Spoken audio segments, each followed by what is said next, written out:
Awie ye kwaya ya babedwafo abetena sentia nche yede nkomochitwe no behihye su gidigidi pa anya sam kutu no pai mamfa sa ho kwan na mema ejekum hene abusua ni nyina hyeden pa sanse oba pani ye owura yere Cecilia ejekum hene antia ne nyina efre no wakanchi na gu nti bosume bigro nde toso mianse ekosunyan na yakwakuja no kwan ebekusunyan on the 3rd of February na antisi me ma me bako peno no akwakuja no kwan ti dani wona abusuafo ni nyina ene o makanyina mamu nyina ahyeden pa ya so bende enya bawie ensem bebre so ye kaka intumi nkan kosi babia beja na yahin ena no pa bedwafo be kam sa ofie ha ameno obedi nkomo ononyanfo Carlos Kingsley Ahenkra wono ena oye Tema West emrahye bedwani wose wonku bio se bren wa bro se ebinum se competition do musuru se danyu ona obekam yatie aha ena fei Bernard Mona ofisankana de hye no oye kuani amanyosam so wabi wo mu pa na o party bi dwam tenani nkane party bi dwam tenani PNC na yo dwam tenani CCA o sheche beret kokko how many stars 3 stars na che say o ekopro sergeant o beret fo no mu wono so ewa ha ana fe Erica J deputy Bono regional communication officer edema NDC amanyoko no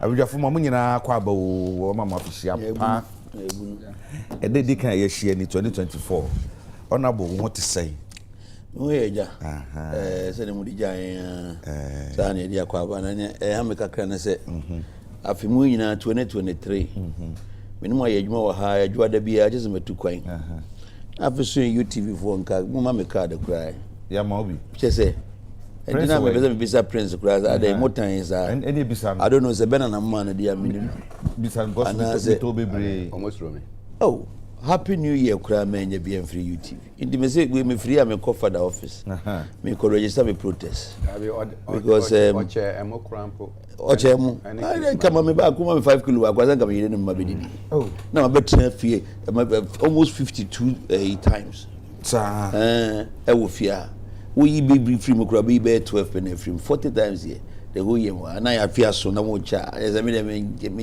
need any prince na so be san let me be safara this me Mr Prince oba prince no nyu bi na man store say bia and oba no ko fada ko je metu ye the man na e bia no so so o ka say prince ya de new mama na on fam e bia me say bia but otherwise here mama official pam say Peace FM ni UTV there United Media boa mo de mbibia daboko that is why anytime I'm with me for interview and as I'm with me say me boa bia no iba na mbeboa mo kam wasem se ne tie mo nguni panimu ase na mo very moderate in your reportage nye journalist adwuma ene se ye gu nipa ho fi na ze ye twi nipa wo fom ana ye kansem a emfata de fa nipa ho ene eminu andi se betra oba na ni buafu kakra ko nsem bi obi kan fa ni pani ho na entwa kwem ade enya ntwa kwem no enye no ko kafa nipa no ho a hunu se nipa no abusuafo o wanuano na mfofo ha sa nkrofo no enti mebo mabaso masese mo nto aso se ya me de dam befrim bia na dwo no po United Media beba bo mo makare dia don't forget na me so me ne wa bre wo wiase nti so na so aka be say da o ka say bro nya so ye na fada o nya 42 times 52 times na ya nya no me so ka wo say be no bre pa sana ba parliament nti me so why me ama the body and say you ai da so nya would say what how many times the second term 8 years 8 years ago before abeba no orenka me mama ka Bernard what you call off me call pa I see what to say me by some few hours ago no okay Misimu 26th of December through to Bumpurugu Echo Omo Festival of the Bimobes. Na festival ni di eyede. Difference Yembra yendidi. We should come together and eat together. Okay. And so already this are kind of Inti Mumkasa number can say in Bimoba ti tan di nap lib tin tan din nam lib tin tan din nam lim ti tan di nam lib lim nam there's a nambum hey kasa net de and then the overlord of Father Nguruma so ebaye if you Burkina Faso ebaye na yefe me feel hana me call Boko for the Salmon Pit Festival, which was on the 28th. So 27th, 26th I arrived in Tama, the 27th na me wa Bumpurugu.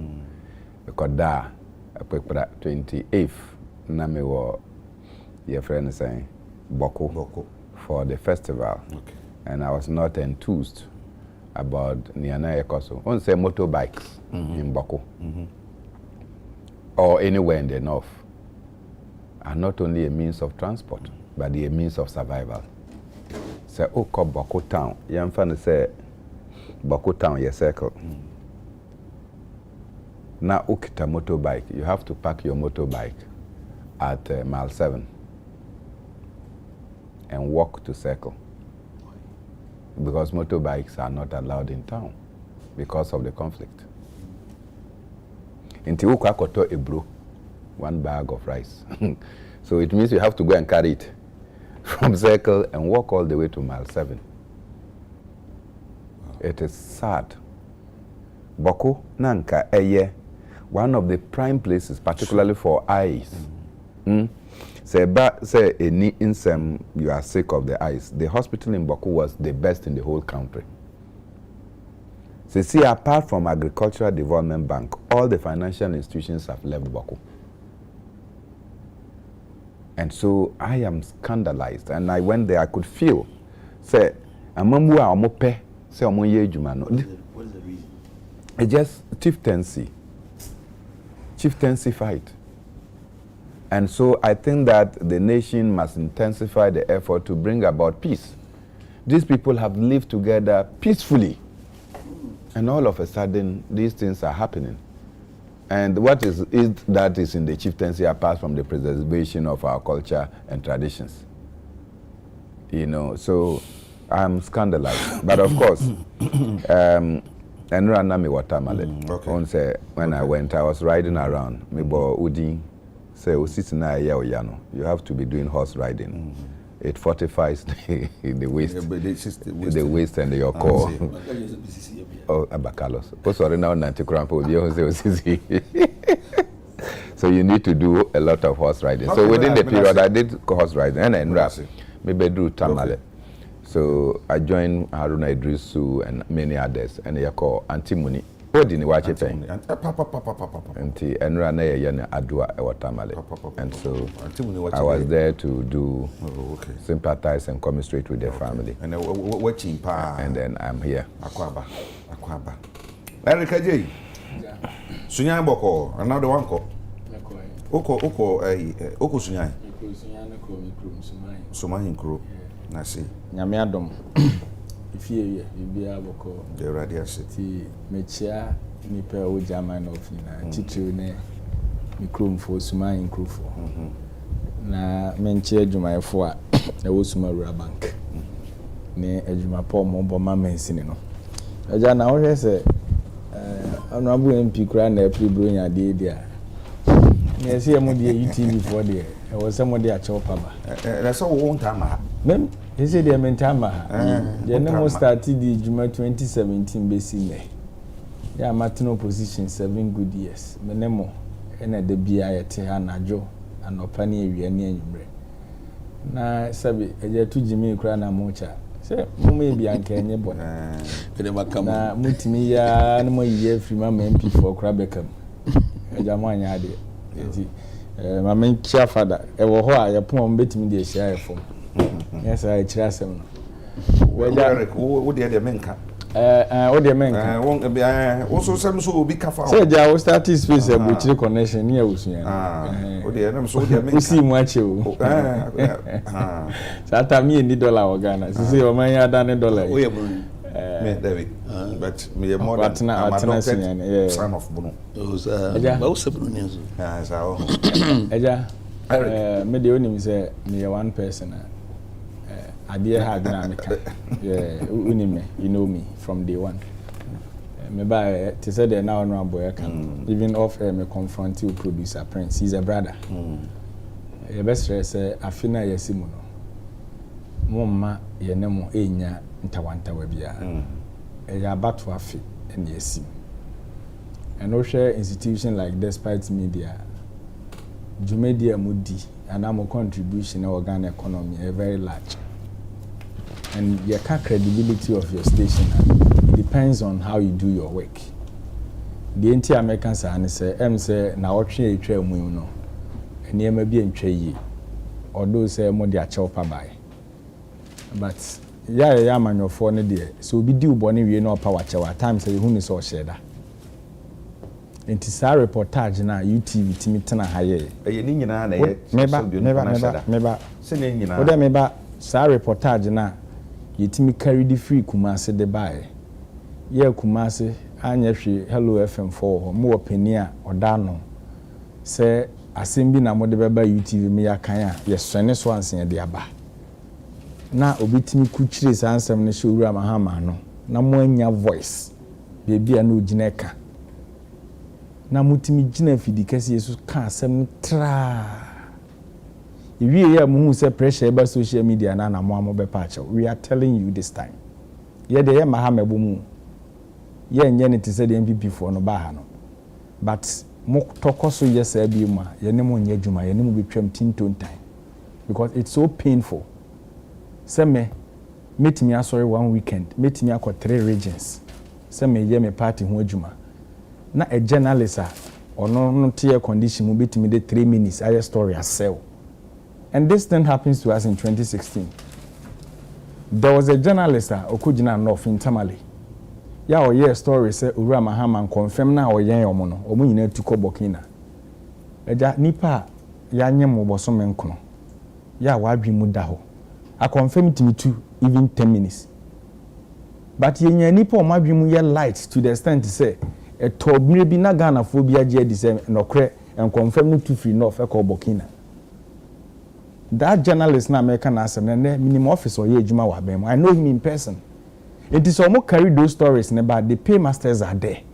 Inti ye mu bi ni ye mfa and light say mo render on qualify apology inti no e to da ye mfa nkyem. Ye ka kire mo. Se mo ye willing se mo ni ye be ye adwuma. You should give accurate information. Na nya yonko fe wo ye ni mu bubu bi ntemu a. Wo producer ma ka kire no nka ya boycotting case ye bi. It was so painful. President Mahama Nam voter region Sempa no work. You couldn't report about 24-hour economy. You were reporting on fake story. It's so painful. Until you best them after na yesimu aye kono. Mom back it up. Once the canena near school mono say your exams na report card ye dey enter mo timi trat wo dey na say more room for improvement. Into UTV in 2024 you have more room for improvement. Thank you. That's it. That's say muso ye chop and waja to mutino e be si he ya e se matwere bibia twere na ye kwe no ona bo mam hye fa flu so mu nipa dum wotwe a mu film na se bedwam yi na mo munua MP abeka ye bandam na se bedwani o se kona mo kono e be ha adwene papa esan se usuenhu na mo wo no e doso wo mfie nwotwe onya fo kire mesa bonsu mfie bebre Joe Wise infie bebre Joe Gatti infie bebre chese utum se mo du ena ne be du nwotwe ena mo nyina asese mo se mo nkobio ebinim se mo suro competition entina mabunu no pressure bi omode ba no ano hye mutumi nyina no entina mo kọ ebinim so se ebra na mabre obia woni dia woka didn't na wo in particular wo dey man bisa tema words for say me bisa ma wo say didn't na wo in particular wo so nko bio na fe no achi so no enya effect e wo mo as MPP parliamentarians say parliament one ebe ma ho de so ate eja mencha obi na mesa ma official pa min fasa akonya iso na memma incoming president Baumia yako onene yire weekend asempa anti asempa mama me madam fopa oye bodyguard ma menom se wafrim asema ayare hosem na memfa konya iso na memma ebusuafo ani adofo nyina yako yede nyame asese ye maame second lady so ne ho anka na nyame eyi na film mesre ya na momento ye boase ya nam kanzo ye ahyen nam kanzo ne ade no tore bia na importance ye be careful and extra careful ko asema si ne ni senkisi na we si na nke second lady timu na nke de ko ehemfa enti mede mensato abusuafo akoma so omomfama nyame nenim ne kwabra na bunim the bra report no ba na manfo yam hwehwe omo say na second lady ticket no not mu be not mu be almost in every on for flight on the cast and you on for flight or now woman okay kwabra ne tie ne say ya ne CCC no ewo parliamentary party or MPP mu no enye adepa indeed obia antrase se obopo no ni aka se wobekwa na wonko but it so happen se ne me trase ya medwen ho ze da bi maduru ba bi a me feel se mpese me ye bi foforo nti me nko bio sa me nuanu be 20 ya onwakai omina so bia so ayenatwe minim obi adwen mpo a sure oka so mfa nko bio de ana minim ni ntia sempenifu bi ni mo amfre won ni woni nkomo but ni minim ne se ebe ha parliament ebe ha ni kire se wo hwe nipa 138 ayo parliament se nya MPP fo a saa nipa almost 20 ya ekui me feel me krabo na me yeketo akura wonu mo party no ho nimdie omo parliamentary party ho nyansa o say chairman suppose free parliament ebe haye papa because a lawyer for kuku dam kra po sebeta fracture omni constitution adwuma no me nya sure say omnim constitution no say chairman suppose now the way was here so party more parliament from even 1997 those times I know be chair up to this point no emia se papa no eko Joyce o hwe ne contribution or the ma MPP or parliament and the boa party na hoodin oye first deputy speaker 2 terms na etore bia na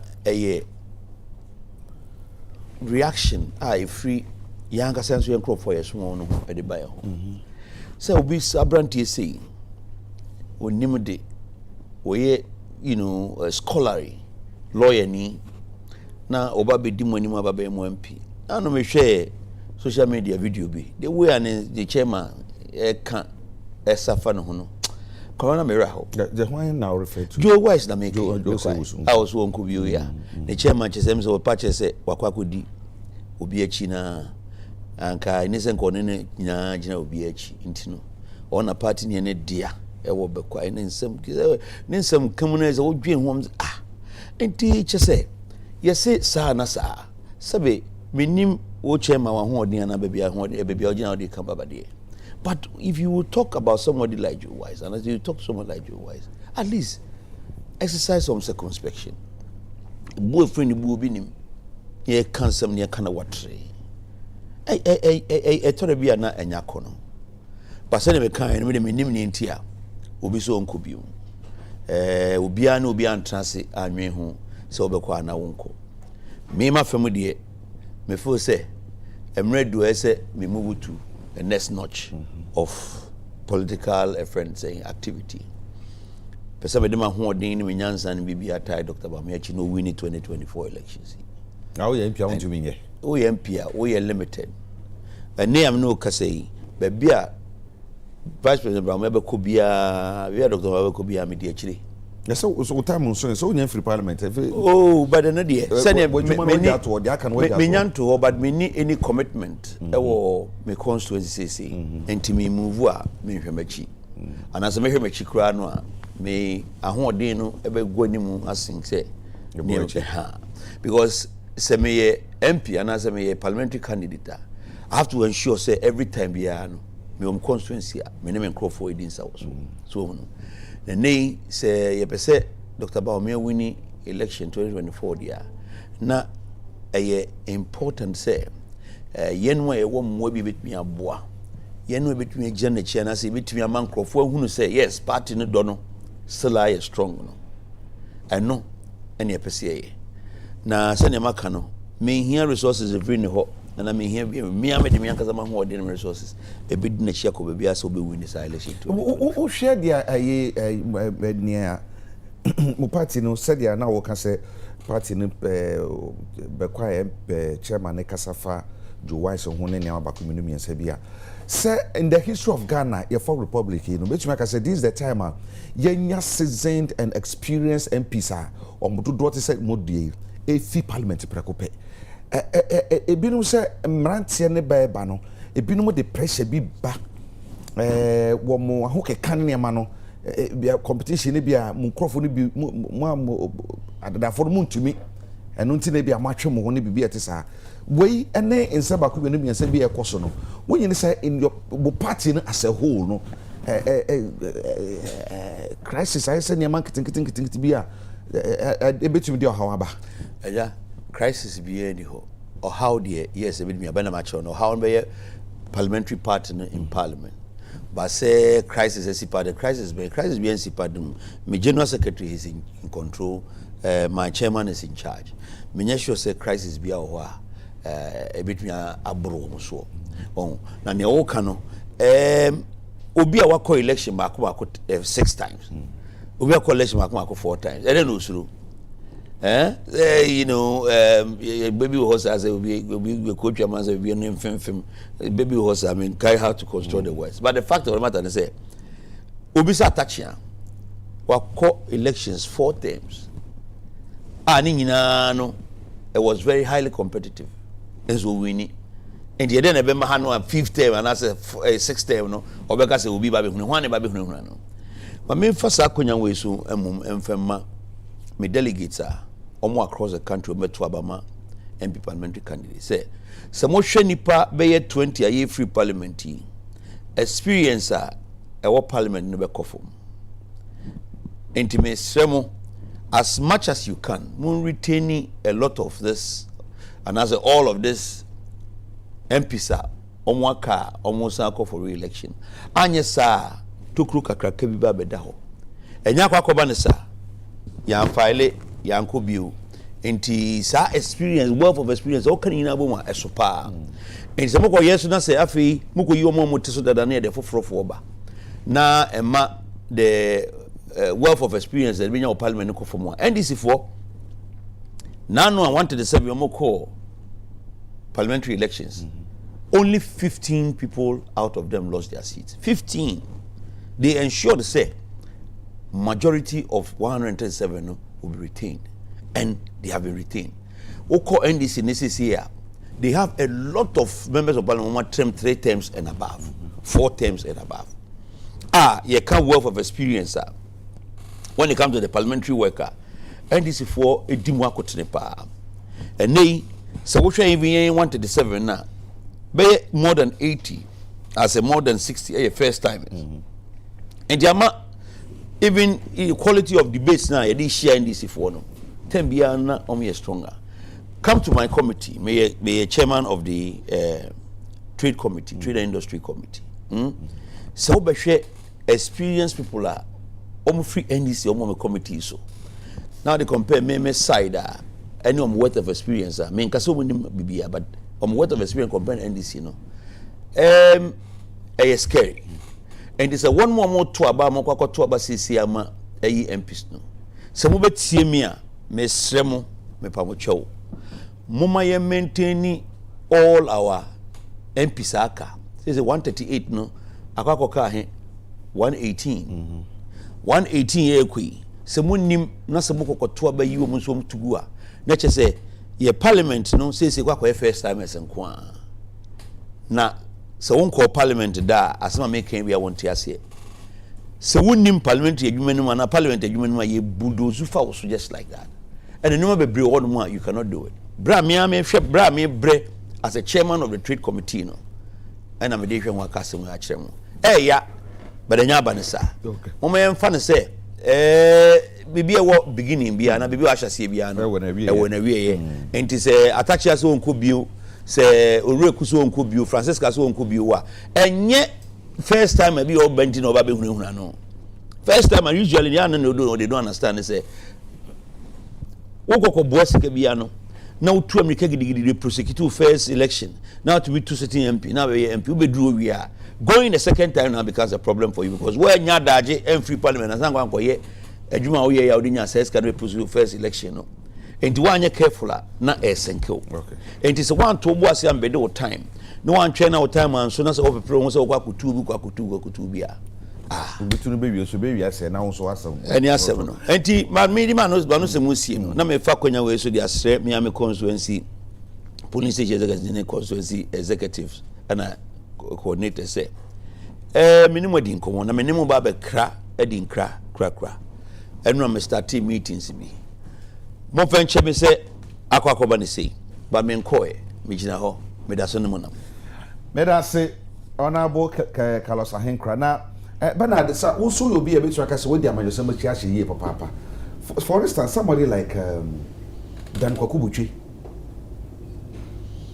one of the experienced MPs ametumi akase ye kanim de efa nkrase mamu a o bi pa ononyafo chairman sabunsu ekamesa parliament kwa ne dia esan say ye ka parliament njumadi ahodo ekoso ho wadi mu akotene yi papa yes Dr. Koko Free say ono so wa che papa safo nyina eko MPP parliament ene payifo ekui onu ne say medase mamenchia menua penyi Carlos Nana Otumrika the first mamenchia Eric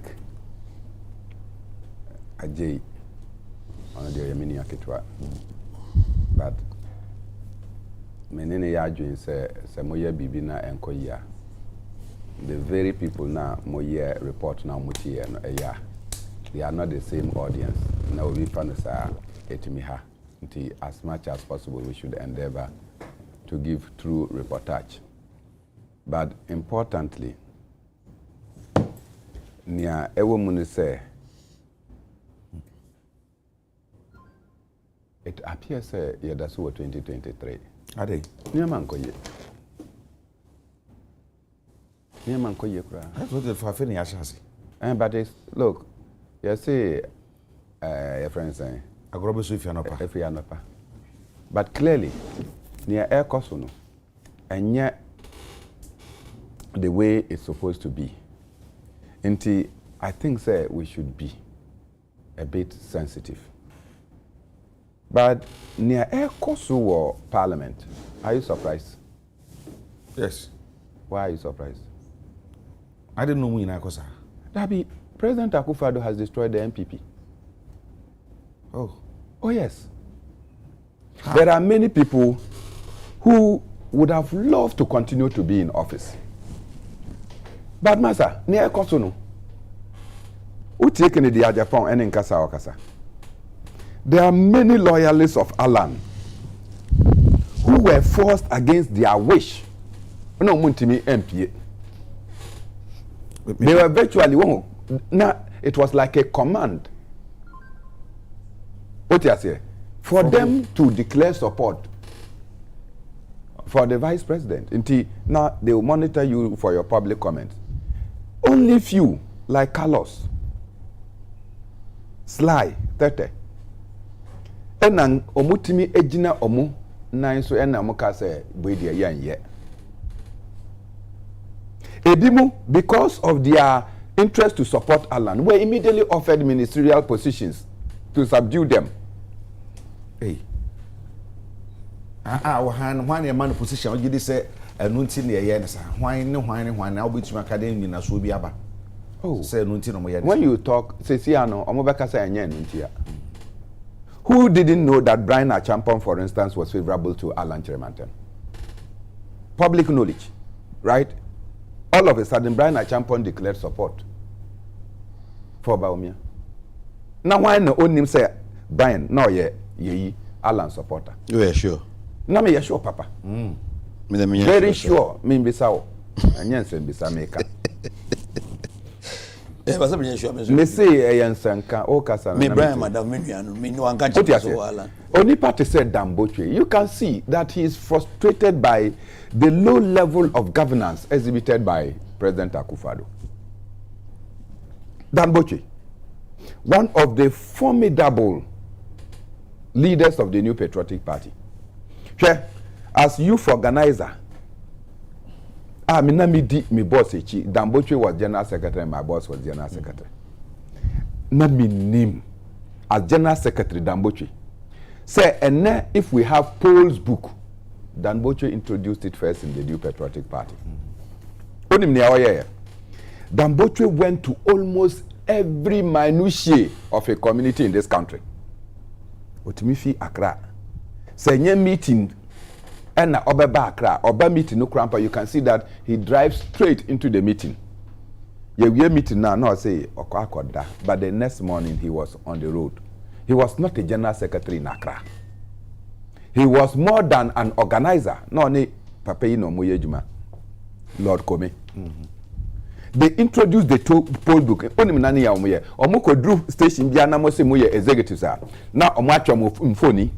No more Edia share book, exercise book, note 3 Then they'll put your name, right, and put your picture, and then now I sign it. So they wanted evidence that party. That is how come the concept of poll book became acceptable to the Electoral Commission. Papayi Ayejuma, one time even ran to become presidential candidate of the New Patriotic Party. Now Otiho, and had to be muscled to come and declare. And so Damboche and you one of Philippines had to be muscled. No, one ya. Only time now Damboche ever declaration about me. Time. But it was during the dying embers because now Otiho on Kasa. But people like that can only be frustrated out of office. Carlos Ahinkura, Carlos had to go to Parliament to do things. Naturally, Obien himself on yet. Yebisana, I say it is the laugh of the MPP, not the laugh of Ghana. The MPP inside him made him to commit sins, even against his own conscience and against the nation. Now, you treat them like they don't matter. Sin no committee. Going to steal ballot paper and chewing it and running away. It's a sin. What do you say? First person interview no fear. Going to commit all those sins. On him. As soon as they identified him as Alan supporter, they removed him as Deputy Minister for Trade. Oh yes. They removed him as Deputy Minister. Alan Ebaba resigned Krampono. With all his wealth of experience, they went and took somebody at Okotana Parliament defending your friend saying, Ken Ofodata. Papa na gabi muma text say on share or mama no message on penny. Oh, Papa Katie Hammond, the coconut head. Now, where do you get all this your best information from? Hey, the coconut head man, Unim. Oh no. So I am not surprised that on say. Until maybe Bisa Carlos say, have they eventually filed a candidate against you? Because Namin said they will file a candidate. Or say, one picky form. I was shocked. Was there in a studio? They be a studio, huh? They be a every Monday be a no. Na yenina enim say Carlos eko. But it got to a point, who said, Charlie, ni omo yano. Man she ya enim go ase baba. In our language, you say, a short disgrace is better than a long one. Inti, or say Uncle Bill. So if the minority are complaining, I don't even know why the minority are complaining. Why are they complaining? Let the MPP present the poorest. But oh, so I'm presenting the poorest set of MPs. It is Ghana's democracy that will become poorer. It is not just MPP and Omobabre, but Ghana democracy will become poorer.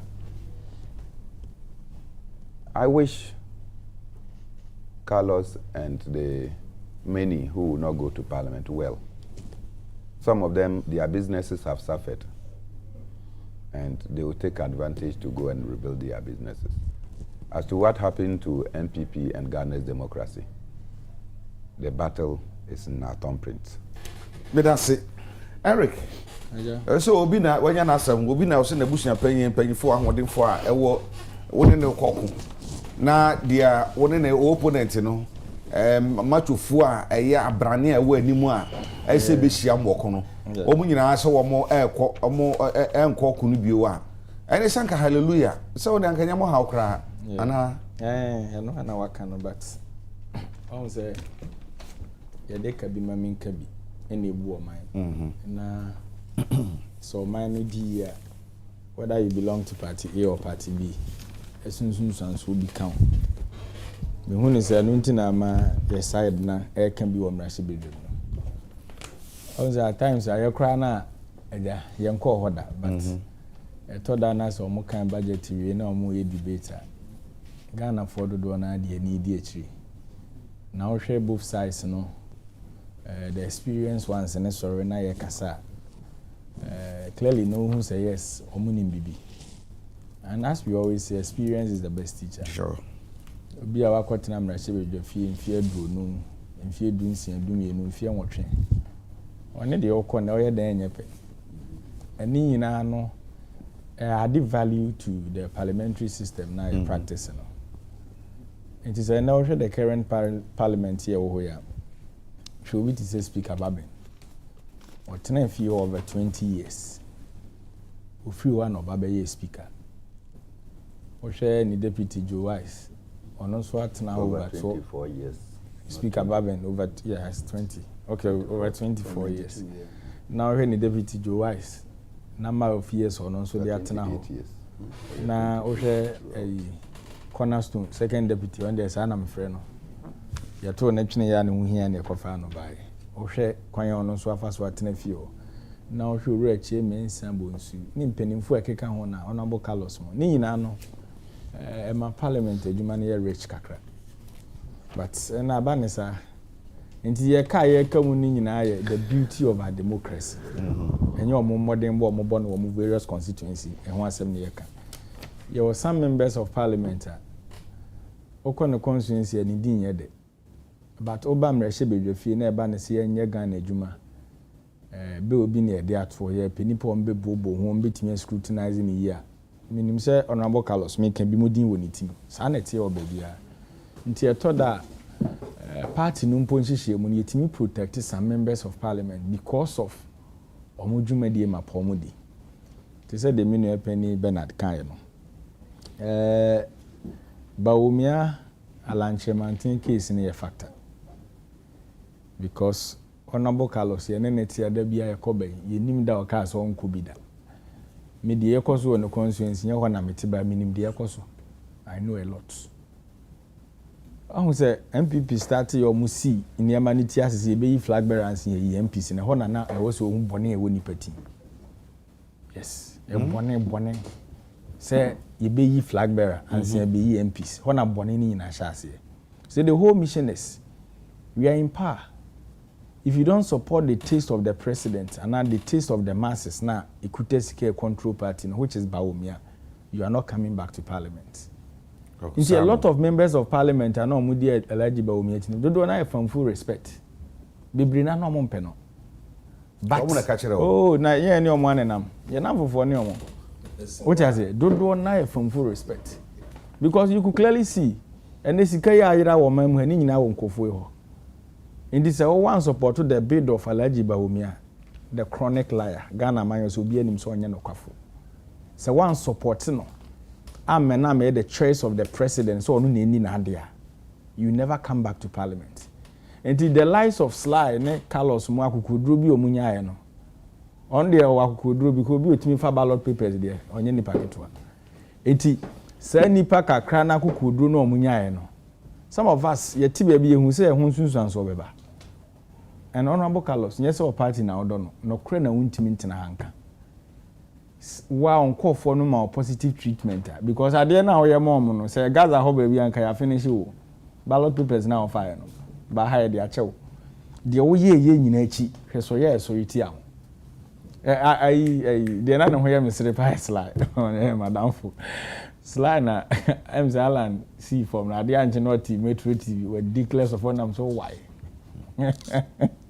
yeah politics ade hu so slide hu say pressure bi ani de man botia no ho no man fa ne ntoma mebo eligible wo mi amode anu emfa but the cases party de yenye ne sa o eja me hu me no me shase wo branch my branch secretary my constituency officer regional officer my second term na me koi nti etoda your conscience yenso se be yadwen ye adwuma enti hwe nkonfo a yeto aba ma omo asemrahye bedwafo a constituency enye gidie wo mum edu se party ne be kwa abato ne yekoyi flag bearer eja nti omo adwen se be yenye adwuma enwase ye chichiri obi ade hye obi kon se we na eko na sa wo chichiri obi unim time a owura lanchemante na eko no se na ni deputy ba ko honorable Carlos na honorable na one na wo ho yeah ona is a tree crop no ono so muyi no you see enti wo de hwe sankofo na omunya data too from alanchemante ala na obi aboni din se eba ne industrialization fidi dwuma ya de na ninua na otete omuni na nka okwa ne femu mpo no utimi ma ba akoso obi a wasua adwuma no kakra wo we ne na se ne se o mmehye ho na de we ne ya na yesusu se ya wanwie no onto aso but officer din yi omunyina because na omunyina ya nkofo yesusu se omo ya align to alanchemante nti Carlos ye pamo no ene ekofa coconut head ketia mombai so se Ghana mabunu ye pamo no so free ho na say ye pamo no ade chie ne o de na text message da for kawase ba ko bi omo nipa ba ko bi no ka je ke mi ye di text message na yi medio o se president ba ne mpesua so na okono wanuru am so sane before na no test day no tomorrow don't go to office yes wa yeah pini no so clearly no see awie but yeah NDC there nso to still you be grass of one to be grow because you ntoma na ready and 2024 na ye kono President Akufo-Addo said the was atete omo party no e ka ho na ama we nyina si ba ye wo formidable fronter wo hwe leader ya presenting as a flag bearer ni nim de o Ghana amanyose mu emfie nan obedi ye ne de obeye ye bibia da nso pefe se ye sanma na kwanya so medi mfie nan ka ho a obeye bi aje no na obi bisa me se na President Mahama ebe mfie nan no ba bedi na den na oba beye ena me se na se ba ko no ba no wani mfie nwotwe o sam mfie nan no de si Rich Hospital sam mfie nan krona na UGMC ye DBC sa supiti kase na esi wono mfie nan krona na ye DBA projects akese across the country but ya ma obi mfie nwotwe a wadi mfie nso na bedi akire opetumi ye ma ye te ase se eba ne sikasem ni ndie wo Ghana wonne so no ene Alhaji Bawumia otese susu boss hwinim wo so na akwansi negum adwene bia ni ho adibu economy na matemamufo ho ahenhan omo and where we've gotten to no enye matra makwe the experience matters ye ma obi mfie na no ne track record na ujaye no the legacy na ujaye na ne ye beto aso because ene oda sorry na okope dollar na e ka che dollar number 12.2 a na mre bi atwam na number 3.9 na nkofo etu a yampia yensini kasa ne atemdidi ensem aye ka ne kroma ebi wo eya eja no na black star lose ye match no me ye post bi wo me Facebook won say amanyo sem na ene social media na aba no wo ya ade na wadwene papa President Akufo-Addo tama na opportunity na ye ne te said de obehu bia wonye me kai that was on 2014 7th of June another tournament be a Coco Boy President Kufuor say no water, no electricity, no petrol, no money, no jobs, no mercy, no wake up for victory. Just say wake up crowd and once you see you. And never who they acquire and I thought that let the patriotism be in you. The fact is that political power and yen seminar ne was okay. It is that time now you call wake up and President Kufuor do Bogana for Diano. Was na kanye ni ho ene kanye nudum ene yemfa 21% emfa meto kanye aboa ye kwa akoto so electricity yemfa nto so ene nsuo da bi eba this week area na mete for the whole 4 days na nsuo ma basa store ye kwa African Cup. So these are leaders they thought say no mo ye repository of knowledge nti ade bia na mo ye no position they were right but boni omudi ye na eso aba na aso ye nyina ye tibidi no so honorable Monkofo no kura nyina assign koyo upon say victimization ne de keka ho na mamo no nye. Some of you are embarrassed. Who say ukọ constituency abosha ahodo ahye dodo na wantimi ani so biko abamu no nkoyi aban na amwa. Che me nsa bonsu ye share no boso ami ntache nyenye ne. Nti na mini message wo sen akọ explain a kire omo. What you say? Check. Joe wise mo go to their constituencies and check what is going on there. Nothing positive. Because abusia no ketua bi na ebu aban no. And then ya swaga na Japadi nyina kogu Guyana and ye dey investment and ye come dey wa. It is all a rational human being now come ho pe so otwe ho kwanchen. So I think say MPs be do what we na do no. O madwen ye adwuma. Yeah. Okay. Yeah, fancy ya. I mean with a quick one.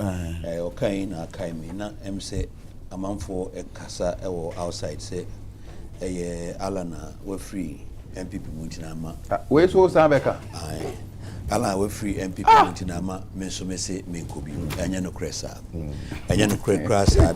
Alan is my boss, yes. He will continue to be my boss because Nimdia Manya free ni hono. Nimdia boa mi anka sabet mi aboa mining ina. Enti meant to nase de biada. Name his living MPP has got no influence on me at all. So Bekaya. Or no, maybe could be nature or no disabled free MPP. But can't say, but there's time MPP ni mapa. Me that's what Makunyam MPP. Me near my dream said me free MPP because I have invested too much in MPP to decide to go. And the entry money that say, Alan, every MPP in T. And I'm saying, in fact, so person no crack woman or no casa crati no rubber frame. Catch up said, you can't do that. Say mintia. You cannot put emotions into politics. You cannot put emotions into politics. Don't do that. Alan Okasa. Yes. And I make a chance. No, the emotions. One way no emotion. Emotion. Eti make a chance. Say. Make a chance. Say. Make a chance. It can never happen. Say.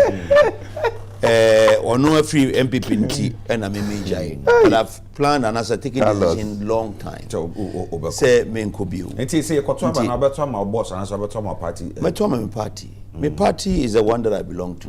I cannot.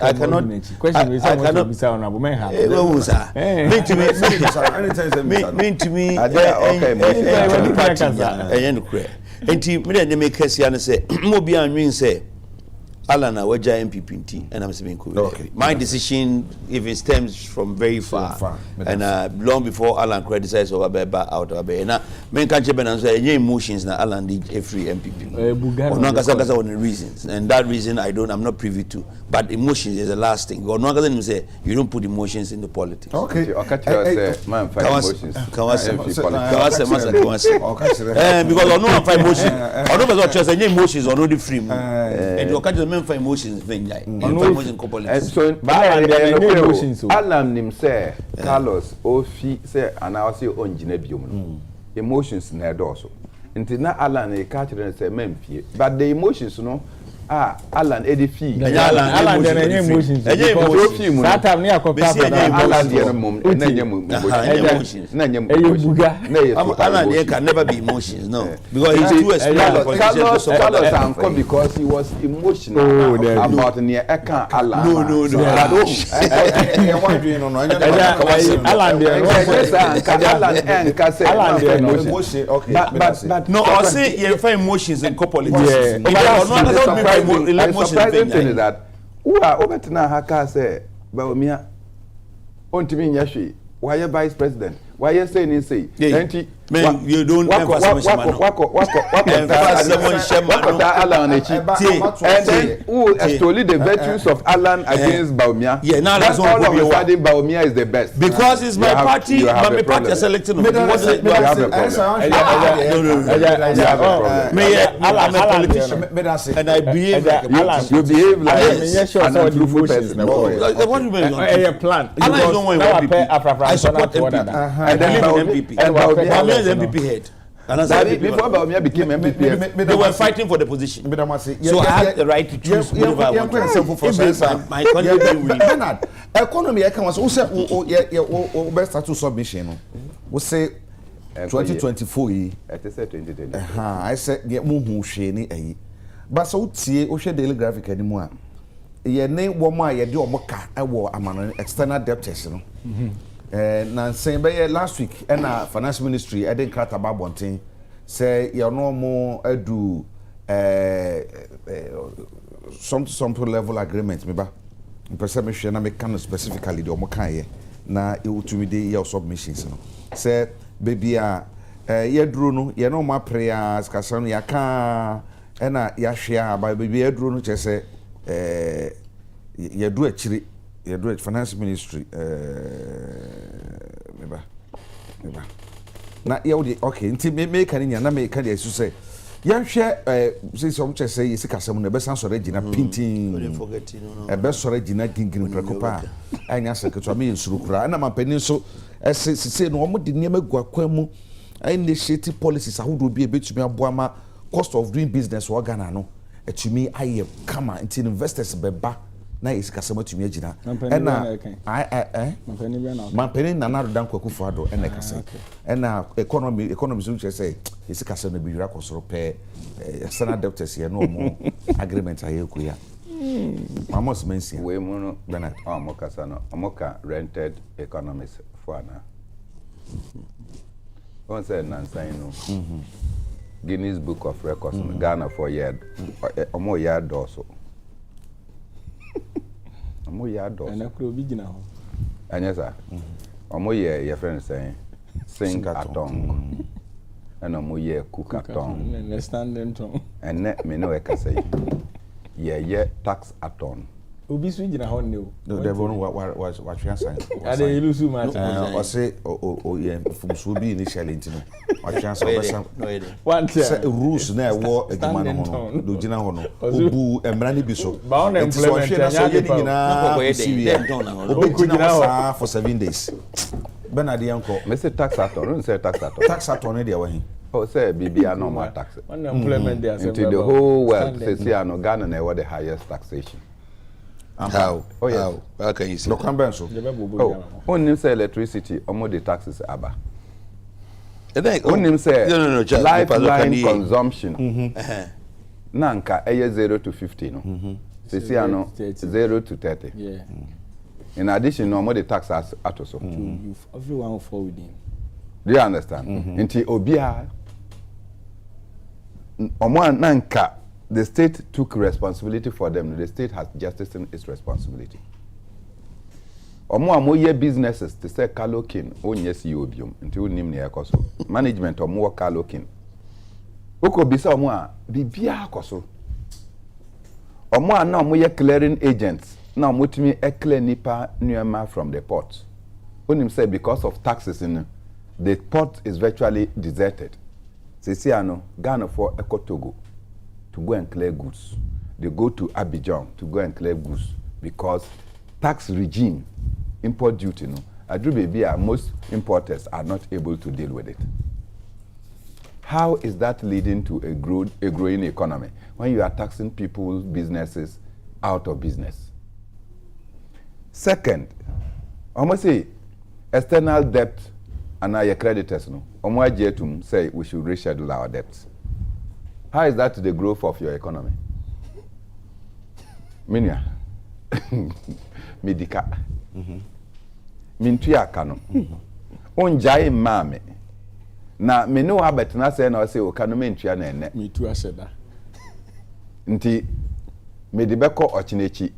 Ochinechi na wo betua. Then you tell me that and then my economy is better. I've simply postponed debts. Which debt is not like I can say you have simply postponed my debts. So I still owe. DDPR, yeah. Don't we still owe the people? Inti time na ye ba betu amoka no. What are you going to do? And then you are there. 600 million. Ghana is virtually like without 600 million, we cannot survive. 600 million. Nanka, I say we should get the money November, December. And yes, sir. Yeah, November. Kenofurata wa bong a onim shiniti. We could not meet the conditions precedent to obtain the second tranche in November. December abechum, you are in January. I feel that say they are going to give us. And that person is still Minister for Finance. Why do you think that people like Damboche, Carlos Ahinkra, Chairman Sambosu can continue to be in Parliament? Because, look, President Akufo-Addo has destroyed everything, not only the MPP. What do you say? Ken is a major calamity in my economy. Ken Ofurata. Major calamity for our economy. Now MPC now. First no, almost CSA, almost 88 MPs. Later, Chairman Bosu Beka say after listening to the 88 MPs no, they realized that they have a point. Into almost majority of 137 plus 1. And now we dey bribe. What do you say? Almost to say Ken must go. Then, all of a sudden, President say Ken must stay. How do you expect us to overcome this? Say, see, I can now catch them and say, can na ye dia almost say, it means that our economy is improving, and you have rented economists believing that by simply postponing or rescheduling your debt, your economy has improved. How many contractors don't you know that they have run out of business? Yentua omoka. Wabong tokoko a license buying companies across. Unim say woman Majuma yentua omoka. Meno eka say the energy crisis we are going through is an issue of say yentimi ntuaka. IPPs no more independent power producers no more year or more power na ewie no. Yentimi more musika. Say omoto etimi akoma more power. So the IPPs are running out of business because you owe them. Then you come and tell me that in the face of owing people, now business is from no, your economy is improving. You can create artificial, your friends saying, stability of your currency. You can create an artificial improvement in inflation because when to me entry nipanokano, they will not spend, and you think government major contracts. When you say government major contracts, including Jake Obichebi Lamte interchange. No, is it Jake? No, Obichebi Lamte interchange. It's not Jake. Yes, father. Yeah, ne papa interchange. Ne interchange. When you say Jumana no moyo ohonyina no, omajai. Kofa, your friend is saying, Carlos, so yeah, now for Junction Mall on. The road there. Kofa, one say omajai Jumano. So no money, no work is going on. And you come and tell me that inflation has come down, your currency is stabilizing, simply because all this is a crisis of a calamitous finance minister. The longer Ken Ofori-Atta stays in office, the longer Ghana's economic crisis is going to magnify.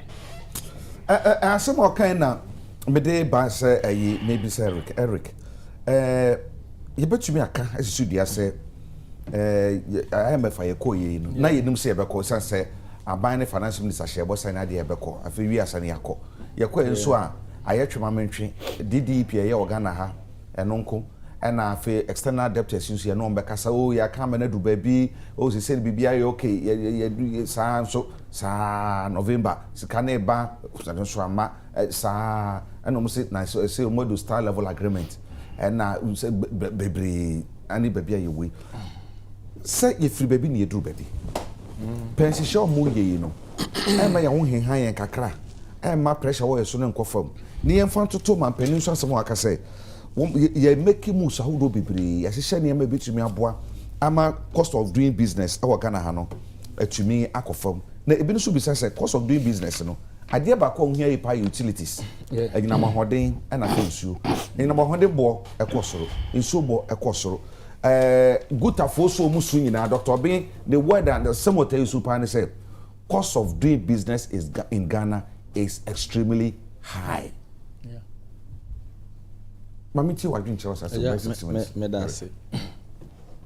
Mami use this opportunity na me chairman na ba.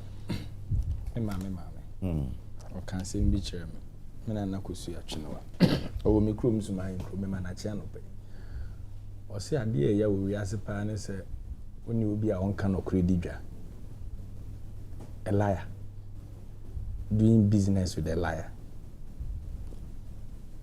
Enti de ya wo Ghana pa ne se Ghana fo ne ba wo mia ne na na do edidwa. Omonye nokwafo. They are liars. You see, answer na political party be eba oba ben wo no. Obo nto a e de wani so ade hunu to Ghana fo ni. O show manifesto. Ya krata itintin ebi nso etoda ye kugina simpie so a ne yaka eno ye ntwro mebo a nti ya ne ye kan sempi basa ansem ahodo na ye ka no eno ena edom dodo na ejina so e dey take decision and some matter about we politicians na ohwe nsem a 2016 na nado danko akufu adu gina simpie so kan Ghana for ya ye mobododo Ghana for ya ye mobododo yeti sika so accommodate o man yi nye ohia man and this all in some way nyina na ya tro na nado etugu Ghana for ani dia petumi na Alhaji Bawomi anso akogina simpie so we are coming to move our economy from taxation to production based economy ye die sika semo ba betutu yi ama Ghana for ye juma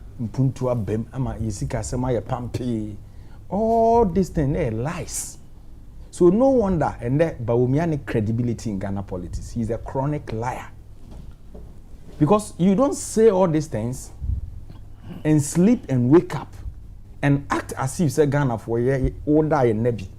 That is how they think. Because uye nipa usro nyankopon na wo bu ma Ghana for nka da Bawomi bebie na no so okasa bia the first thing I was to use me pa Ghana for me pa macho because the man is such a deceitful character unim de nti American way na because taxes over 40 taxes and aban we e dia to Ghana for so and I will share me boss say we be move economy from taxation to production based economy we be and vice versa. Honorable Carlos, before going to Parliament, no, meaning so a businessman. Port na wedi ni juma be sin na you know that's so pretty wo. Busane say, so be honest to himself. Owura mahama mo penso ne nne. De hina mamuo ne yefun enye. Be honest. Ewo agenda. Remember ewo eto ahodo ahipi on Ghanaians, on businesses. Businesses are collapsing in this country. And these elements in government, they say, yes, you answer. You have nowhere to go. And they are watching you, colleagues in the show. Because when Parliament, you are going back to the business. I know you. Now, I didn't know the chama walk running the hammer or abai. We are seeing connection mind for abai. Abanya yaria ba yaria. Yem pesi yetini dinkra na abane ji yaria no hoto. COVID levy. Adia ba kwen hami we are sepa Ghana. And then yeti krom ha COVID-19 ba ye ho dodo dia yinya ye enuru akwaku adwuma manu nkokra sika mu di ye bu amu ye aduru ye $9 mutimi ye $19 aduru ye si anoma ye ni sei die mon kra no makutuaka fake life amu living in the midst of COVID nyina chi no mo da so charge ye COVID levy and na me ne wo ka say the ordinary Ghanaian na ne atutu agu ni nsam a ene man koyie ma no makwa akofa krata true kenoforiata uninyam unimobro de ode aye Ghana say ye anyina mahoden na aye tono ye lifeline consumers no ye be tax ye 21% of prepaid na ye koto no previously it was 0 to 50 Boni e wo mutim to mo reduce the aba 0 to 30 into that bracket into and then why na be 0 to 30 bracket. Say kanokre wo de phone kwa akra na wo charge and say bosome nso no now 0 to 30. The wickedness of this administration is too high. Na no under mo budget ya mo de call yi. You see, we di lotto kra e be charge 10%. Ye nua no mo nya adwuma bet no mo twe. Eno so wutwe na udi a aban so wote ne tax. Na no under ye kofa no betting no. A tax no yemi no. Oh, sir. Wutwa no no matter tax. Udi so no matter tax. Very good. What the taxes no corporate tax you could increase in about 25%, NHIL you increase in 2.5%, VAT you increase in 2.5%, petrol LPG you increase in 18 pesos, luxury vehicle tax 50%, communication service tax increment. Like taxes are hippie on Ghanaians. Then we have a president Utimi Sanhwe Ghana for when because we create an enabling environment for businesses to thrive. What sort of businesses is he talking about? In the history of our country, that Ben who say buy town board there. Gift is supposed to be then every expense. We see so nyenne. Me see in the history of our country, that Ben who say aban bi if you come and Nsroma pencil, Ghana yet diam aduane boy edin to the extent say a whole Greek ministry etimi town board there. Na time our Greek minister town board there on kran, ukromfo chebi no mo pe board there to mo mran kran meto. That is common knowledge, no wisdom. If you manage the economy well, nyawo na obeton board there so obi mra ho emfi madina nko ministry nkoto board. Bia na bi no adwade for you see transport our problem ni yanudwa hantan ni dwe. Unima ade a wonyi dwe wonya hantan. What you say? Nipa na so eden wo kire na ade a wonfa. This is the government I can want seven because we better na konwa so no. We say oh you're planting for food and job. They are planting for food and job document from page 1 to the last page. I read it. There's nowhere na body e ka ho. Na banchin ka ho. There wom ye maize, cereals, ne vegetables. Enti nka wo ba ye nye hwe no, ma burokura mu. Na poultry farmers na wo doma abono region no. Omunya aduane mankoko. In 2016, Okodoma enclave ankoko na e wo na be 60 million. Just 2023, multimedia acquire research wo doma enclave. Ankoko na mo ye be 2 million. You know the reason why? Omunya bro demand ankoko ni di. Meanwhile, ye planting for food and job. Yet your minister say policy in Tibodi and by Rebu. Because of their fake life no more living. Onimun say it needs a body and by the count. I buy a body. Policy document no more can by the count. So ene Ghana for new in a conform to the extent to say, oh you be when need industrialization when you don't make profit anymore. And can buy any title one district one factory you improvement in the economy. I just look at this scenario. Abanya oil one district one factory. No one employment rate should to cover 12%. Now no factory no ya why money you how many of our product no so mo bie no and no ton bi wa. And you see honorable your ministry ye ne mo de wo de bia won ka ho. Sa Ghana for yesika na mo tam no rough say mo de so nkofo asene one district one factory. Kwati kwan ya mo fa so mo san fa akiri bi mo kwaji sika no companies no wo di ye no. I'm telling you the gospel truth because the mess you've created in this economy. This is who say buying sikada baby. You have any ways to create loot and share. Mudia say sikada honey any a problem. And then you are telling us say, "Oh now we bought minor form no. DD now we are economic progress." Ejeti logic. Omanya na kani anim say. Wa maka me ya ene okotu ye ka hyeda no. Wo be kan kire ye say ye kana okotu ahyeda no economic improvement. Omonim say anwene won. Look at PBC. Me western region. My parents na farmers. And the PBC mogu ni say to produce buying company. Mo am companies me say omogu no properties no e bi sikam unima ye call court say what is issues no. Ye dey PBC agu. Mo create private companies and mo sika mo wia no mo dey am mo na mo dey to cocoa. And the cocoa board cost indicated market crew nye sika dey to cocoa. Such embarrassed elements in the country, and you have the guts to say Ghana for you break it the 8 because Ghana for you die and sorry you woo. Okay, we are waiting for them. Okay, I recommend that say honorable. In reality, no, you share nyama baku binu mi say. I mean say business in Ghana is especially manufacturers say private manufacturers no. One more say so pa. Ya kan nyina mahode onsem a ewosoro nso onsem ewosoro afi de ko mo kra ne taxes ahodo ya ye de aba bebrebe but se obi wa manone na so so be business wo maga na mu na so ohunu se electricity to be so ne bo no e wo soro enso e wo soro taxes e wo soro again na just say no ye initiatives any policies am ya ebe ma ebe entice investor na mana baga na so wa be ya adwuma na fi ya hwe ye sikasem ya ye say IMF second tranche no I remember fi he ya they say 1st November na but say yeah 1st November first week but within November ama mo kan ya fi November ya twam ama December twam ama January so ne apam yi buy what is going on eja etoro bia on na mbese NDC for so mo ye training among communicators mbese ku bi na go tie nsema e ka chongo o ba no ye o na the way o si kasabe gem just kicken some it's been me who be those kasa that were mesmerized with time no crowd reference over her time na o ma no kosa yes na o di atem na oh na politics say any say na say ko yatem dia na wo ke kansem kakraka papa kufuado ba omia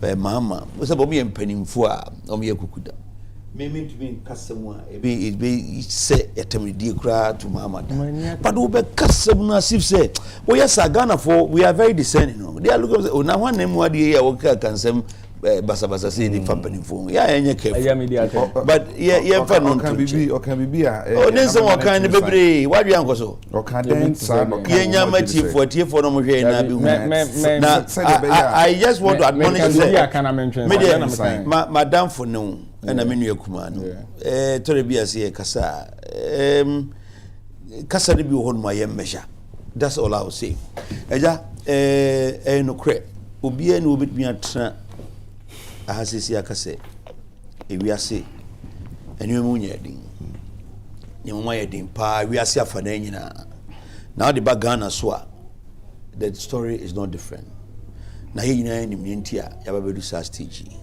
but kakra aban any finance ministry ni cabinet abomodia hye nyomo ama any exchange rate at least na hoodin no emu asani kakrama for some time now yehu depreciation be yet so major and as yehu changes we are in the exchange rate saying dollar near saying 12 cities now but because be 11 point something who find saying o share your friend is saying inflation and saying so when you person at 30 on about 20 something you know a good indication say and your man when you have payments focus am yedi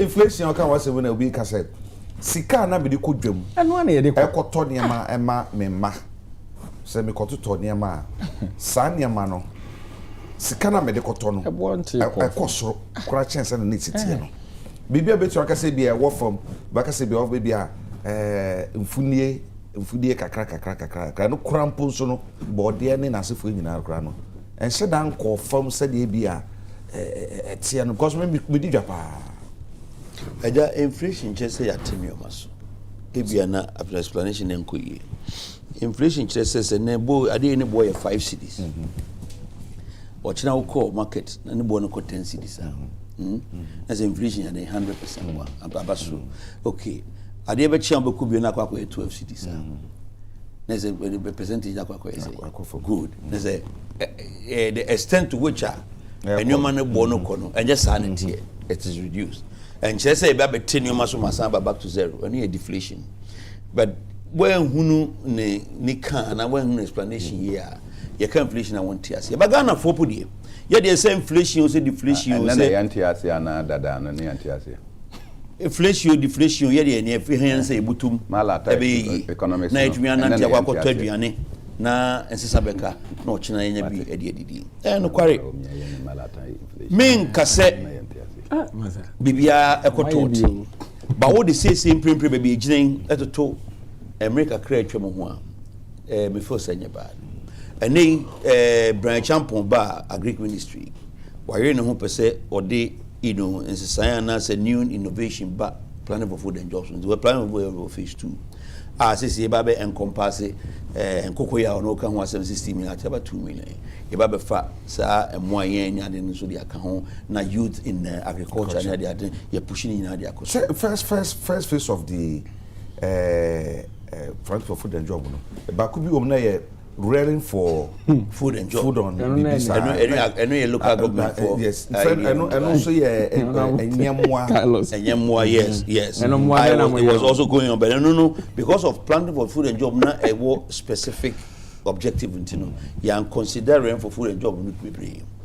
But say phase 2 no is going to encompass all this and let it go. Obisa question be say ye nyina no be ani nase e ko IMF. Ya anwe hu da se be ko IMF. Be ne ko IMF. IMF ko nyina free menuanom ne party and Bernard mo demonstration ya de be say. Me be chirem What was Ghana? Sebi a high inch dollar. And a foreign currency a foreign currency a dollar. Any sorry, kuku. Any yenoma gold kakra royalty say. Your problem I winya and say. Your debt repayment. So what your debt a based in dollar and do the SOD dollar a kukutia. Now unfortunately, na baby a yakwa kudruno.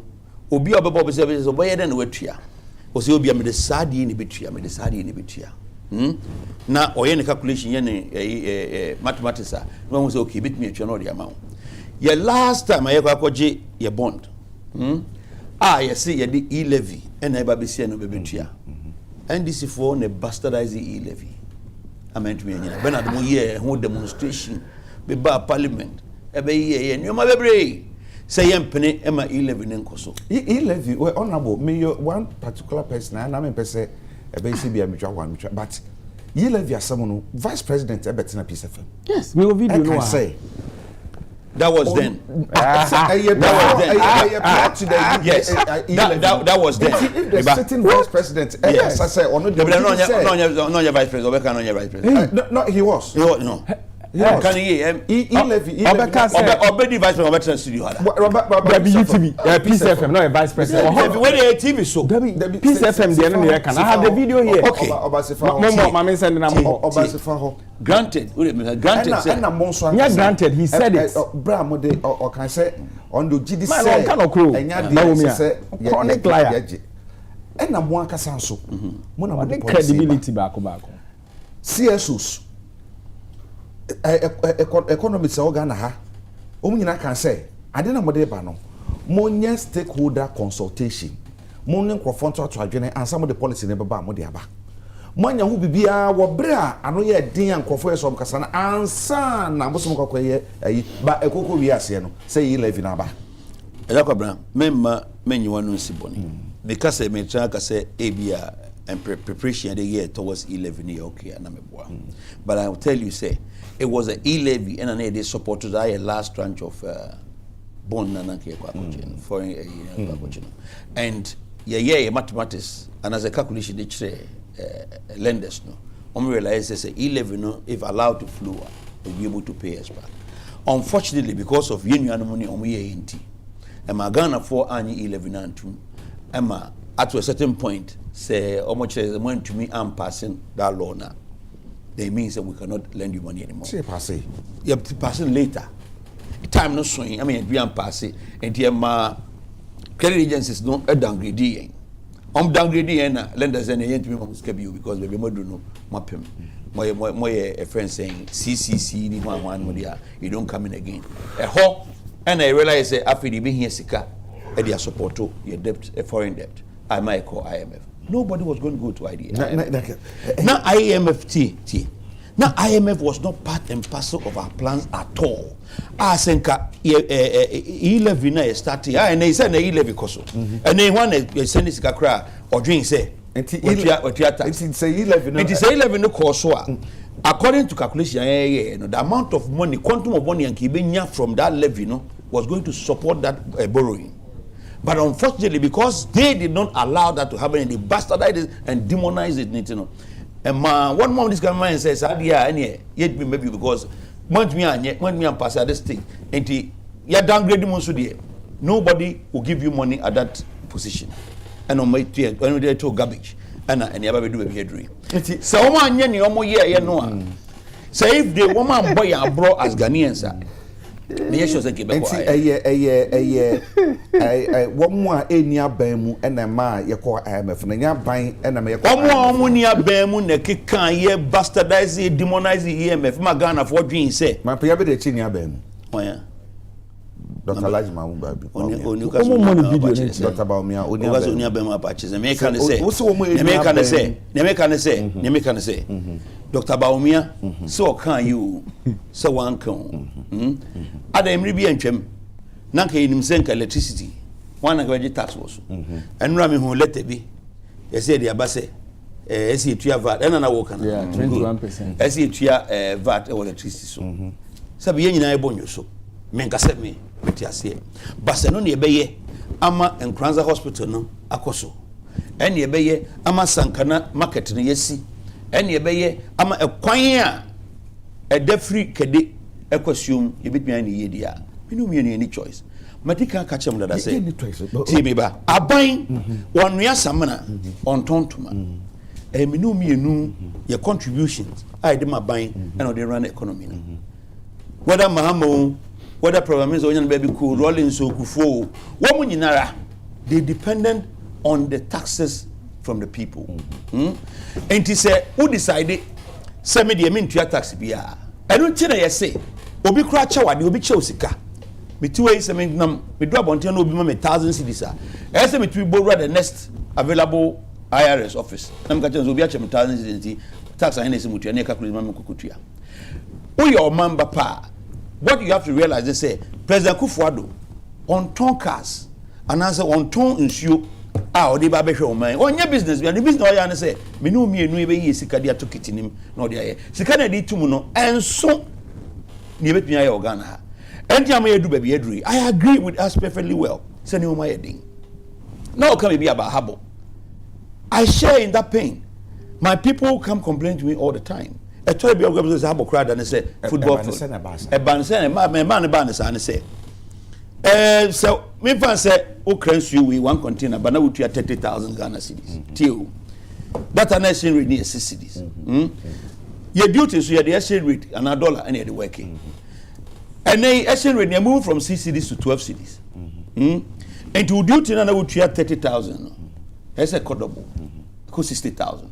And the amount duties nina a double. And your new tax be idea ba. I am why necessary share my second to me jinas and be amount for which I am no me no contribution. Na bind in the directions are supported. Na me no me no aya dead bastardize tax bind dia ba ama lenders ma yisika. How do you expect the economy to grow? And do you want to say kasanko for kasa de fa e-levy say e-levy there yempe and no nema and the microphone patronizing and aside that so almost so one pass premium pass or parliament yeah pass it when the time was over up to a certain friend saying period so up to this time so want me passing e-levy no na che say enya dia e betumi aye adwuma e dey che say na e-levy na betumi am yenya sika hwehwe na ne me kan wan tiase na me ka che say e-levy no ansa ne ba kwa gisika wo obi ho no obi sa so obere na watua meka now so because ene koko dia mama dada me ba ho besia gold royalty dia mama dada ma ho besia we dia mama dada ma ho besia enti se me ma sa new sika yi a enfa na obefa na se dan na ba ya de betua meka o se me de e-levy ba me e-levy no me calculation me ya every year bia me nya 614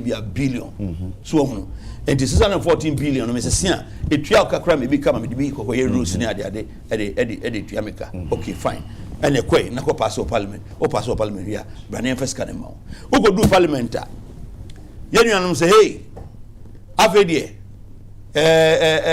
e-levy cry ba beje ho tax yo suwa na be friends say Bernard mo demonstrator serial demonstrator or gidi yampene na akoto Ghana for team ebi nkura ka say omonye friend saying e-levy no kura mo no kura yenye mo bio ama be na say me gida ba bi kura ka say wanye mo tax say mo ne tax ni bi but the point is say to be pass e-levy no time one lenders no pass you be passes are na anka won't be in this mo pass no final mo pass na minority for no more I don't remember whether they worked out. I think they, no, they but they say nine numbers. Numbers they pass it. I think na maybe say eye no kure say e living na nanka eye panisia to your problems are na your was abrane sanka betu am yenya eye na.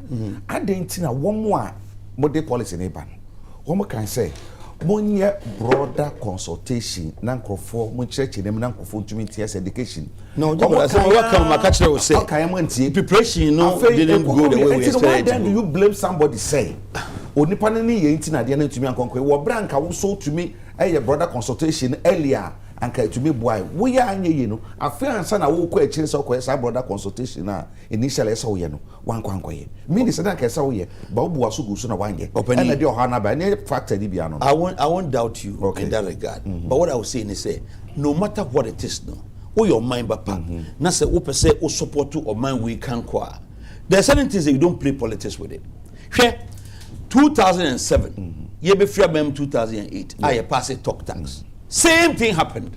Mr. Make for Hansa no da me year 11 ho debate our parliament. But I brought all the talk tax near Haruna Idisu kan near President John Mahama kan say the talk tax no the tax be to so e fiber friends optics aye de kufua bre or ye internet nyina boy din and some bebre into anye yempene and MPP for pass a law in 2008. I started talk tax. I started Ricky Ezike brain. Omo kasakura yaju tax na de wo buy na me say ko be from buy no mo increase tax no so buy na mo so mo increase o de nye de na ye kama e ko mo de ayo gabra o Alex no ya say ya provide you say bi nu anu na bi say wa so e mo buy na talk tax mo pe na ka because mo bank mo pe o de opa na ye ti hey me ba o si abotre bi sakrachi ya woti o mi ne kuma ya Mr. Nanoye, what they be say? Enti 11 na nom so mo mpene no. Bernard ye demonstration be no. Say NDC batch na o metwa mo na opa bisa no. So betumi answer sa question ya.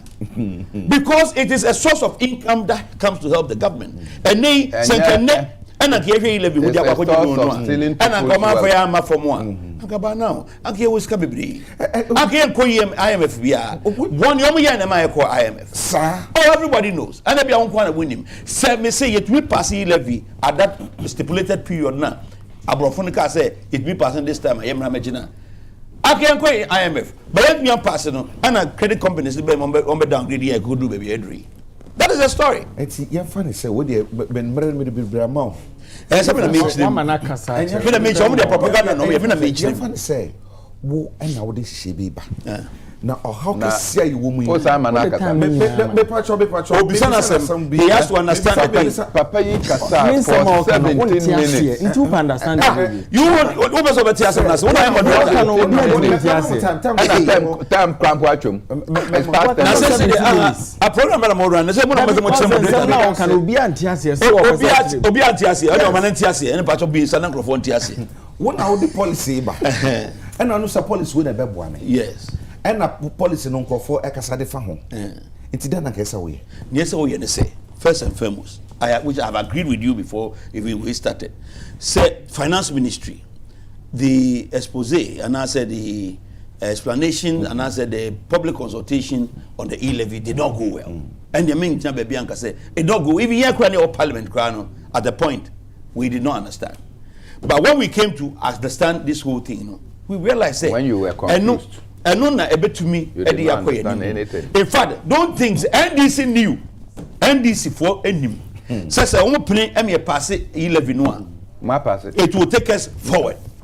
But we had a period to pass it. You know that, and you stopped us. Why are we still implementing it?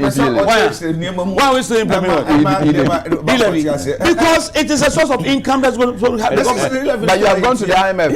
It doesn't matter. We still have to do something to make more money for the government. As we sit down now, government they will be cutting our ears. That's way government is not even getting enough to support some economic progress. You know that. So no what you say. Ni okoye no na ma say o be o. Eric. Na guy me dey ready. What musa me question kura me nya ne dey ne bia answer. Wo dey mami so wa kasa wo mo da. Ba na me simani so o man 20 minutes on this next topic. Enya hwe. That's all no preach them. Oni church mu no dey ba. Yes, asempa etia. Na ho nya kan ni. Me kan. Nti de okay na ye. Mama ntwa so. Me ma to so. Na ye fa last topic no. Eja na ho video no nkyere na. Video be. Na o say ba o mia kan sa asem no nya. Obisa question so we retain your that statement that he made was in 2022 after budget statement. So let's be honest here. So we retain your ban. Ana be you infant for free. What me ba. Me pa chow. Na fi go dey say asantini I be o kan be wan ka. Eja me ba. Yes. On say honorable Carlos. Mo retain your ban as honorable Carlos. Yina no e no obisa question. Me pa chow. Me bisa we are now asem ya no. Me how many minutes? Me say how many? Oh, 1 minute. That is all the time here Juma. The other man. Enya hwe Eric. Enya hwe wonu apani no no.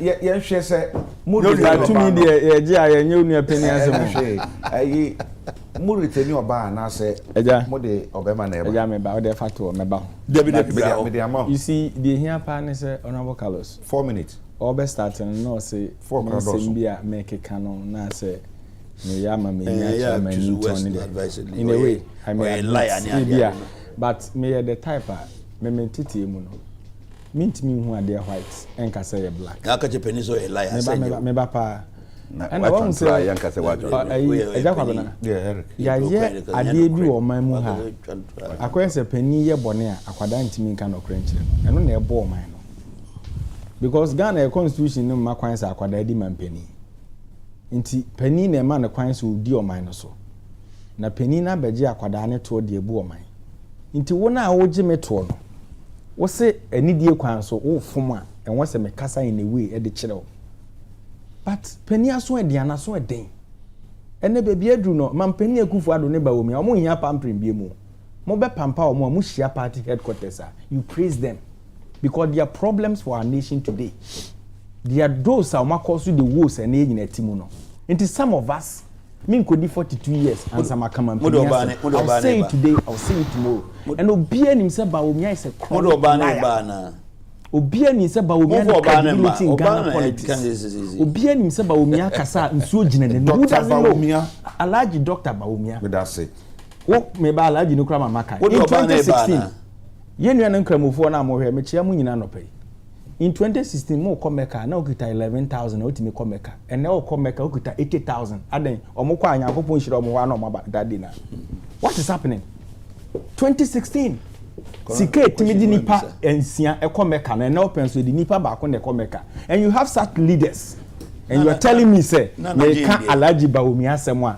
me mfa na so ye me pen admit ba wo ye me pen now bo man I'll talk about it once say aban no ton bibia na ya Ghana for na me ba o se aban ni nton bibia nti ye ho na e wo so omoje to ni di free na aban no ba wa create adwuma America je no abeje me to wa create wo aban no ba nyo na ton bode na ada na momfa bode to no mu o man no ko ba no ba na o ma you see the hardship in the economy where we've gotten to now me that's my position and you obeka se me mu ade because problem na aka youth no mebunu no bebre no omo dodo na me colleagues honorable ade che na wo colleague on any we school to me send in 15 Ghana cedi moma how do you feel anamu Ghana mebunu se ya kwadwefo ya mpejuma and at the same time na ye ka sa se sika enwinu ko on my photo and na mode dadwa bottle na efiti as a Ghana for ye de ayi ankre ya sonia ya bobo ase ntokuru ne yakonsu ogum just say yemre and these are the problems near my cause you levy medima no see from honorable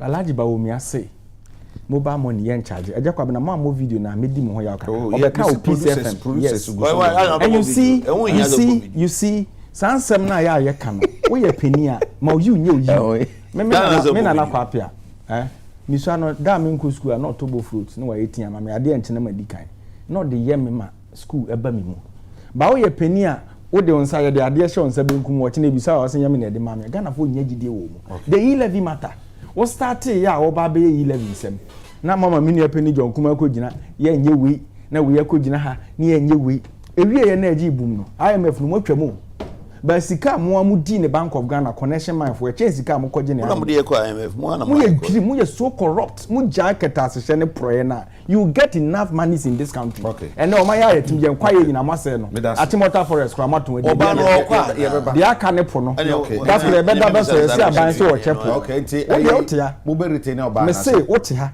ye be da so no ye so mo so mo twitwa ba na mo be retain oba na se mo de be His Excellency John Dramani baby obi amechia no Professor Jena no Opoku Ajiman o nimde o CPC ta mu da obi ani o ye no kwafo onye obi o credibility issues tie me pa and election 2024 is about credibility President Mahama be di 4 years obi ani mde oye Alhaji Bawumia be vice ye nim economic performance because mampani akufo ado so no na oye adwuma ni nyina Professor Jena no Opoku Ajiman o education minister ye nim ne credibility in Ghana politics although so onye extreme partisan person but chimatu bi ani ne ho nti ene me de me hwa ne se me papa se ne yiri ni ade china ura Mahama se de ye de ne koni a erikeje me support 100% okay but ye no ye hia pressure from failures na failures as betre de ye because wono enam no guja so ye hye wo se da no de me da se ye running mate ni problem me ansa na atwa bi aka no ho ye running mate ni problem tie me Professor Jena no Opoku Ajiman onye problem o manage cedi manage dollar wona wa manage dollar gu wani mu ase me da se wona enen kramufuo komeka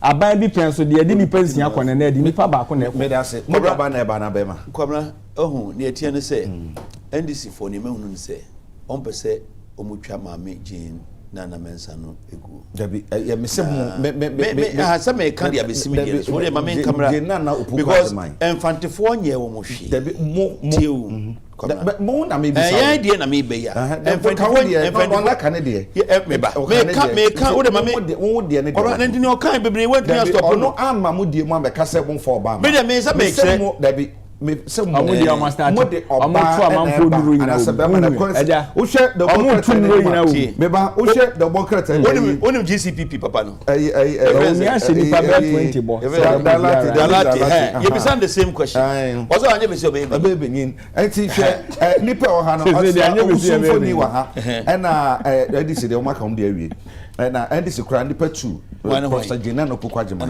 na former Attorney General na no Opoku Ajiman yo dey Marita Brew na paper ben the publisher one paper no the Ghanaian publisher one paper no man she say editor ni ya hwan na editor no na answer no ehia pa editor de me chroma de papers na agenda papers o me it is the legal that case ma fa NDC na me ma be kan oba MPP mu a honorable Slowusu funi wa ha chief of staff funi wa ha and afi wow your almighty na atosiado odibi so be yi papa ono so ni funi wa ha obetumi device president ma we have mo de ne baba we de ni bank be mepe sawo ho but see me be ka so ya to abrante ba ko one will say a women group be and almost fight for oba VIP so be some me make us Ghana and can prim you do mre say you try a man be at that top echelon and ye bad cra say Professor Nana Jane Opoku Ajiman be maintaining nanka wodni mama akọ senior mko of 2020 no but and this for person for kwtikwan bia so na omo bona bro omo twene wo fo ya mra wo ho me ka be simi ho because central region aboa NDC bibiri na se omo yi maami we free ho dia na chese na wo one ordinary na wa minimum ya pezi da bi wo one me ba ono no nka so wo bo na to shi dia me ka se na to shi ba me nka pezi no kan wo dia mo de na ba da bi me yam for the catch say can be chire ba omo anyam na me chusu Slowusu me sister ba ko pe me ni ne ho agro odi vice president da apart from the fata woni hu nyansa ni hu de anti frema top woman very very intelligent or yes smart the political prowess the ka say is sia men kan ya show say ma bibiri organ na aso no masa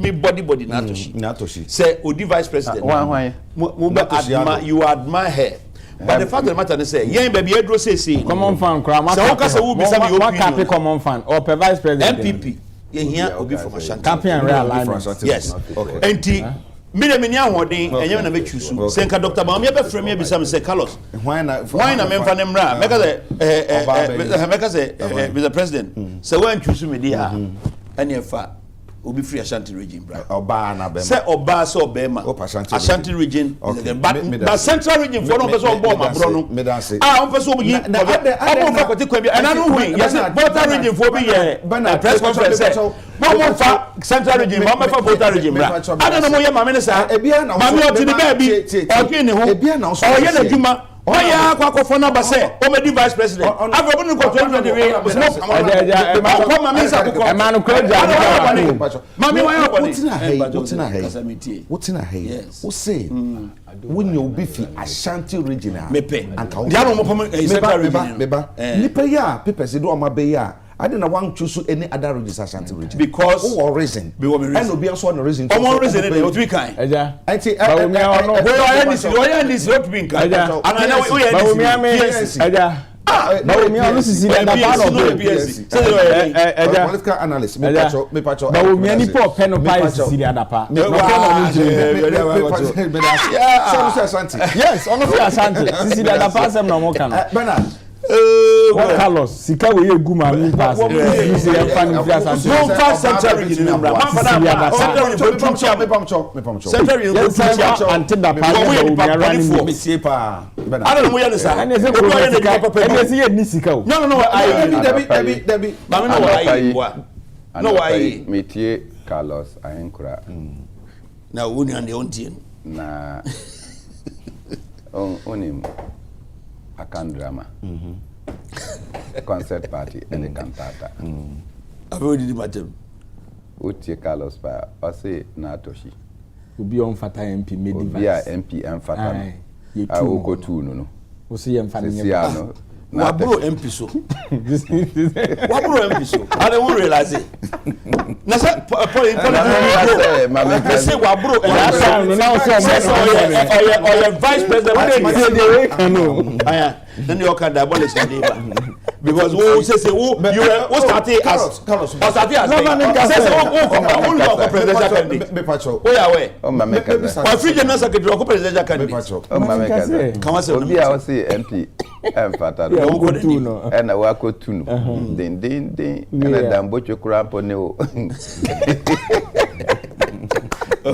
oh that one is over ai Carlos what did dambo chu manso amochu ye fa na toshi na say na hwe sabre no say enche bia o ewi ase mret mi dane dambo chu churo letter the presidency complaining about nothing agenti mo any video no but importantly the two presidential candidates should be allowed no mu yinipa omuni omubetimi aye Bawumia de kra mo pa mo yini central region you won't be mama no be truthful to yourself you can't do that Bawumia de mo pa mo man running me obi oye na djuma we na mo mama nkasa what mean good central region mo mama nkasa mo go man say won be church am Carlos of Kafra Brown why interrupt you so much me papa free central region also Professor Jane Nana Opoku Ajimai one of the finest ayewo omaimu no ye na djuma one of the soundest say untina in the classroom da yeah yetina in the classroom yenim mamino thank you and say in the whole of Ghana and probably West Africa she was the first female vice chancellor really what you say then she became minister for education otimi ye na ejuma ewie ya say yetimi kofa maame no from the school days as a teacher na efin bia enda no so thank you there cannot be any justification to not bring her back that any contemplation will be made that Jane Nana is not the running mate. Thank you. I'm convinced. Thank you. So be a running mate. But I don't think that her being running mate or not being reanimated a solution to Ghana's problem. That is all. Oh, Mama Nkasa. That is all. I don't think so. Enti Baumia also open up half an hour. Mama Nkasa. Oh, Musumo Ade. Also Cecilia. Enti Baumia on. Why ye nejuma? Wetimi akopa chewo e wo National Council say. Nanka SME yi mi running mate 2023. But if he say Congress ni bibia ye wi en pese mo ma mesima ana time kakra na me hwehwe ni which is perfect, yes. There's no doubt about it. Kennedy Japan supports one of the persons I think could be Baumia running mate. Who's that person? Oh, Matthew Poku Prempe. And then Ofata so and Ofata. Oh, what then? I said I think she could be vice president. Honestly, you go for na yam for media ma budget no. You the bam obey demonstration na po ye twen no mra. Yes. Obi to say such a tribal person na on na. Me nua kokofo. Very tribal. Eric, woman in kasa yeta maso na. Henry Dr. Kokofu. Fantastic. Fantastic. Oh, of a deserve. And yes, or your economist and a lawyer. Or a lawyer. Or your energy expert. Was I koji na saying ya wakoji security BB ewo Kofi Annan. What do you say? In terms of qualifications and diversity of the qualification. Oh, Ena mame isika dampaso. Sikada. Ono so. Sikada dampaso no why? O Sikada dampaso. Oba contest as presidential candidates. PNC. Ye be nominations are made. Oba forms. Okay, president. That's a transgression. At the moment, I am say papa from. Assume. Environment me and crowds and I remember assume. Okay. Video. Okay. Ana. Yeah, Brennan. Crowds are made by. Fake news. They are coming and bring. Fake news. That for man can some papa. We are some more. If gain na no pokwaji man. That's what you say, Dr. Baumia Kampa. Carlos say one kind. Carlos say one kind. Me kind message bia asada na me dey ma. Thank you. So I mean shout out. I'm just saying bia ma Bernard so incoming presidential candidate for PNC. Wait a minute be come answer. Eric Adekye so deputy communication officer man this wo bono mantemu. Na na no pay asida be come special season special drink ni bi so akọ e dey ama this chocolate drink and the coffee drink bi so akọ ma ni fufu ni tabekwan. Ne kra no St. Andrews Senior High School omo fankwada SS1 2 and 3. SHS 1, 2, and 3. Na St. Andrews there, akwara no kwa wa teaching and learning materials no. Just say one akwara call laboratory a obakasa brochire school. Uko dormitory obakasa brochire school. Classrooms send nkunya so obakasa brochire school. Just environment is so conducive so akwara betumi asua de. Enti misrew e ma oba no ho nkyere no bebre manuko school a obetumi asua de no wotwa no akọ tertiary institution a wo mre kra. From 0244 6969 11 0244 696911 na 020 789 1004. Ewi e de besia na yadamwase Nyankopon yadom a wochena ade Nsroma beba.